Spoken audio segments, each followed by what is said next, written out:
Ese wari uzi ko ushobora kuba wafata telefone yawe ugahindura some apps cyangwa se app zimwe na zimwe ukaba wazihindura amazina, ku buryo ushobora kuba wahereza umuntu telefone yawe kwa kundi ahita ajya kureba amabanga wandikira n'abantu runaka. Urugero ushobora kweditinga WhatsApp, ushobora kweditinga message ndetse n'ahandi hose ushobora kuba ukorera amabanga yawe hose.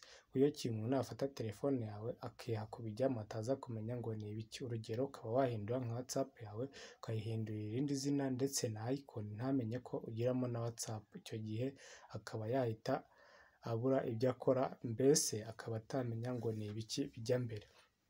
Ngiye kubikwereka mu masegonda make cyane. Icyo usabwa ni ukuba ufite interineti, ubundi ukareba ino video yose ikarangira, warangiza ukama comment niba ubwo buryo buba bugufashije.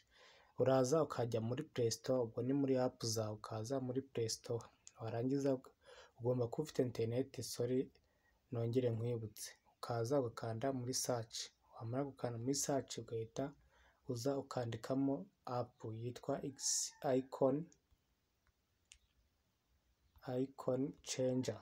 Ubona ko hano ngiyi yaje bwa mbere, hano ngaka ni aka kabiri ngiye nsanzwe ngafitemo. Ndahita ubwo niba ari ukwesitara ukanda kuri install niba ari ubwa mbere, hanyuma nurangiza uhita ukanda kuri open. Imaze kurangira ugomba kuba ufite interineti.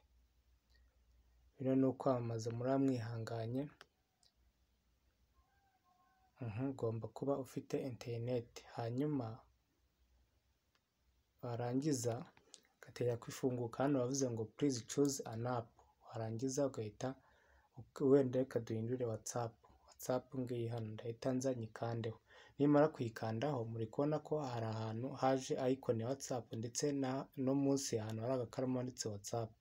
Ndaza nkande kuri icon nyikandaho, ndahita munsi ahantu handitse ngo library, nshobora kuba nakanda kuri ibi biri hano. Noneho narangiza nkaba nanahindura izina rya WhatsApp, wenda reka nshyireho ngo music, ku buryo umuntu uri buze kuyibona ari buze kugira ngo ni music mfitemo, ntabwo ari WhatsApp. None ndangiza mpite nkanda OK, ndakanda OK, ntegerezeho gatoya.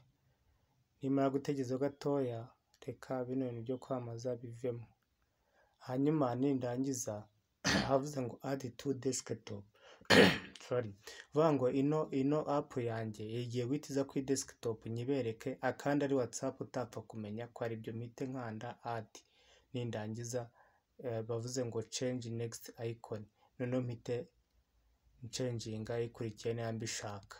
Okay, dore ngiyi ya app rero, ngiyi hano hejuru, hano muri kubona ahantu handitse icon changer, ariko ku ruhande hari music. Dufungure music, nifungura music muri kubona ko ni ya WhatsApp n'ubundi.